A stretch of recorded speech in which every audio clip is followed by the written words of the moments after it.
അസ്സലാമു അലൈക്കും. നമ്മുടെ റോക്കറ്റ് കാദർശ കുറച്ച് ദിവസങ്ങൾക്ക് മുന്നെയാണ് ഒരു ഇൻസ്റ്റാഗ്രാമിൽ ഒരു ലൈവ് വന്നിരുന്നു. അങ്ങനെ ലൈവ് വന്നപ്പോൾ കുറച്ച് കാര്യങ്ങൾ പറഞ്ഞിട്ടുണ്ടായില്ല. അല്ലെങ്കിൽ പ്രധാനമായും അവൻ്റെ വിവാഹത്തെ പറ്റിയാണ് അവൻ പറഞ്ഞത്. അപ്പോൾ അതിൻ്റെ ഒരു പോഷൻ ഞാൻ കേൾപ്പിച്ചിറക്കി കേട്ട് നോക്കി. ഈ നിഷാല് മാരേജ് കഴിച്ച പെണ്ണിനൊന്നും ഈ സത്യം അറിയില്ലെന്നേ. അവൻ മാരേജ് കഴിച്ച ശ്രീലങ്കയിലുള്ള ഒരു പെണ്ണിനെയാണ്. അവൾക്ക് ഭാഷ പോലും അറിയില്ല, മലയാളം പോലും അറിയില്ല എന്നാണ് എനിക്ക് തോന്നണത്. അങ്ങനെയുള്ള ഒരു പെണ്ണിനെ അവൻ കല്യാണം കഴിച്ചത്. നാട്ടിൽ നിന്ന് പെണ്ണ് കിട്ടുന്നില്ലാന്നേ, അതുകൊണ്ട് അവന് ശ്രീലങ്കയിൽ പോയി കല്യാണം കഴിച്ചത്. കേട്ടല്ലോ അല്ലേ? അതിലിപ്പോൾ ഇങ്ങനെ പറയുന്നുണ്ട്, ഭാഷ അറിയാത്ത നാട്ടിൽ പോയി കല്യാണം കഴിച്ചു അങ്ങനെ ഇങ്ങനെയൊക്കെ. എടാ മരം മോയന്തേ കാദർ മോനെ, തന്തയില്ലാത്തവനെ, ഞാൻ എന്നോടൊരു കാര്യം പറയട്ടെ. കഴിഞ്ഞ ഫെബ്രുവരിയിലാണ് ഞങ്ങൾ കല്യാണം ഉറപ്പിച്ചത്. അന്നാണ് നീ എൻ്റെ പേരിൽ വ്യാജ പരാതികളും മുൻ കാമുകയും നീയും ചേർന്ന് കൊണ്ടുവരുന്നത്. അങ്ങനെ ആ സമയം കല്യാണം നടന്നില്ല. പിന്നീട് ഒക്ടോബർ മാസം കല്യാണം ഉറപ്പിച്ചപ്പോൾ പോലും എൻ്റെ കല്യാണം മുടക്കാനുള്ള എല്ലാ സകല കളികളും നീ കളിച്ചിട്ടുണ്ടായി. വ്യാജമായിട്ട് FIR കൊണ്ടുവരാൻ ശ്രമിക്കുന്നു, മുൻകാമുകിയെ വെച്ച് അത് തള്ളിപ്പളഞ്ഞു. താമരശ്ശേരി കൊണ്ടുവരുന്നു, അത് തള്ളിക്കളഞ്ഞു. ഇതെല്ലാം കഴിഞ്ഞ ശേഷം കല്യാണ മണ്ഡപത്ത് ഞാൻ എന്താക്കിയെന്നറിയാം, ഇവൻ്റെ ഉള്ളിൽ ഇപ്പോൾ പുറത്തുള്ളവർക്ക് അറിയാൻ വേണ്ടിയിട്ട് ഞാൻ എന്ത് ചെയ്ത് മണ്ഡപം ഒന്ന് മാറ്റിക്കാണ്ട് വേറൊരു വിസിറ്റിംഗ് കാർഡ് അല്ല മറ്റേ ഇൻവിറ്റേഷൻ കാർഡ് ഒന്ന് വേറെ അടിച്ചു കൊടുത്തു. അവനതിക്ക് വിളിച്ച് അയ്യോ എന്നിട്ട് ഭയങ്കര രീതിയിൽ എങ്ങനെയുണ്ട് ഒരു യൂട്യൂബർ എന്ന് പറയുന്ന ഒരു വേട്ടാവളിയൻ ചെയ്യുന്ന കാര്യങ്ങളാണ്. ഇപ്പൊ മനസ്സിലായല്ലോ ഓന്റെ കടി എന്താണെന്നുള്ളത് നിങ്ങൾക്ക് മനസ്സിലായല്ലോ. വെറും നാറിത്തരം മാത്രം കയ്യിലുള്ള വെറും ഒരു പരമച്ചറ്റയാണ് ആര്? കാദർ കരിപ്പൊടി. അങ്ങനെ കല്യാണം ഒരുപാട് മുടക്കാൻ നോക്കിയിട്ടാണ് ഈ കല്യാണം. അപ്പൊ ഈ കല്യാണം നടന്നൊക്കെ ആയപ്പോ കാദറിന് ഭയങ്കര കുരുവൊട്ടലാണ്. മുൻ കാമുകിയുടെ പ്ലാനും ഇവന്റെ പ്ലാനൊക്കെ ചീറ്റിപ്പോയല്ലോ അതിന്റെ. അപ്പം ഞാൻ എന്നോടൊരു കാര്യം പറയട്ടെ, എൻ്റെ വൈഫിന് മലയാളം എഴുതാനൊഴികെ ബാക്കി എല്ലാ കാര്യങ്ങളും അറിയാം. നിന്റെ വീഡിയോ അടക്കം കാണലുണ്ട് എൻ്റെ വൈഫ്. കാരണം എന്താ പറയുക, ഈ പറയുന്ന എല്ലാ വേട്ടാവളിത്തരവും അവൾ എന്നോട് പറഞ്ഞു തരലുണ്ട്. ഓക്കെ, ഞങ്ങൾ 2 വർഷത്തോളമായിട്ട് പ്രണയത്തിലായിരുന്നു. അതിനുശേഷം മാത്രമാണ് ഞങ്ങൾ കല്യാണം ഉറപ്പിച്ചത്. എൻ്റെ കല്യാണം മുടക്കാനുള്ള കാര്യങ്ങൾ കൂടാതെ നീ എന്നെ നാണം കെടുത്താൻ ചെയ്ത കാര്യങ്ങളൊക്കെ അവിടെ അറിയുന്ന വിഷയങ്ങളാണ്. എൻ്റെ വൈഫിനെ കുറ്റം പറയാനുള്ള അർഹത നിനക്കില്ല. നിന്റെ നാട്ടിൽ നിനക്ക് പെണ്ണ് കിട്ടൂല എന്ന് കൺഫേം ആയതുകൊണ്ട് മാത്രമാണ് നീ നേരെ എവിടെ പോയിരിക്കണത്, പെരുമ്പാവൂര് പോയിട്ട് ഒരു പെണ്ണ് കെട്ടിക്കൊണ്ടുവന്നത്. ഞാൻ ആദ്യം പ്രണയിച്ച എൻ്റെ മുൻ കാമുകി അടക്കം, നീയുമായിട്ടുള്ള ബന്ധം ഉണ്ടായിരുന്ന എൻ്റെ മുൻ കാമുകി അടക്കം മലപ്പുറം ജില്ലക്കാരായിരുന്നു.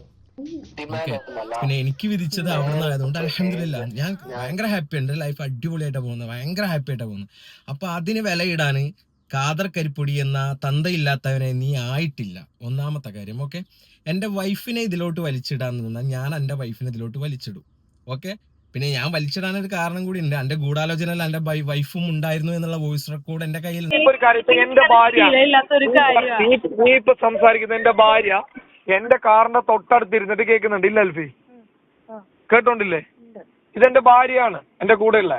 ഞാനിപ്പോ ലൗഡ് സ്പീക്കറിൽ ഇട്ടിട്ട് എന്റെ ഭാര്യ അടക്കം കേട്ടോണ്ടിരിക്കുകയാണ്. ഞാൻ എന്നെക്കൊണ്ട് വല്ലാണ്ട് പുറത്ത് ഡീപ്പിക്കരുത്, എന്നെക്കൊണ്ട് അത് വല്ലാണ്ട് പുറത്ത് ഡീപ്പിക്കരുത്. അനക്കും നഷ്ടമായിരിക്കും, എനിക്കും നഷ്ടമായിരിക്കും. ഞാൻ പുറത്തിടുന്ന വോയിസ് ക്ലിപ്പുകളും മറ്റും നിനക്ക് ഭയങ്കര നഷ്ടമായിരിക്കും. ഓക്കെ, പിന്നെ ഇനി ഞാൻ ഓരോന്ന് പെരുമ്പാവൂർ അങ്ങാടി പോയിട്ട് അന്ന് അന്വേഷിക്കാൻ തുടങ്ങും. ഓക്കെ, പെരുമ്പാവൂർ അങ്ങാടി പോയിട്ടേ ഞാൻ അങ്ങോട്ട് അന്വേഷിക്കാൻ നടക്കും. ബാപ്പാന്റെ കോറിയിൽ വരെ പോകും ഞാൻ അന്വേഷണം നടത്തിയിട്ട്. അതുകൊണ്ട് പൊന്നാര മോനെ, പെരക്കാരെ നോക്കി ചൊറിയാതിരിക്കുന്നതാണ് എനിക്ക് നല്ലത്. ബാച്ചയെ പറ്റി പറയുന്ന വിഷയത്തില് ബാച്ചയ റിഫായെ പറ്റി പറയാം. ഫാമിലിനെ വലിച്ചിടാൻ ശ്രമിച്ചു കഴിഞ്ഞാൽ പുന്നാര മോനെ കാദറെ, എൻ്റെ ഫാമിലിനെ ഞാൻ വലിച്ചിട്ടടിച്ചിരിക്കും, ഉറപ്പാണുള്ള കാര്യം പറഞ്ഞാലോ.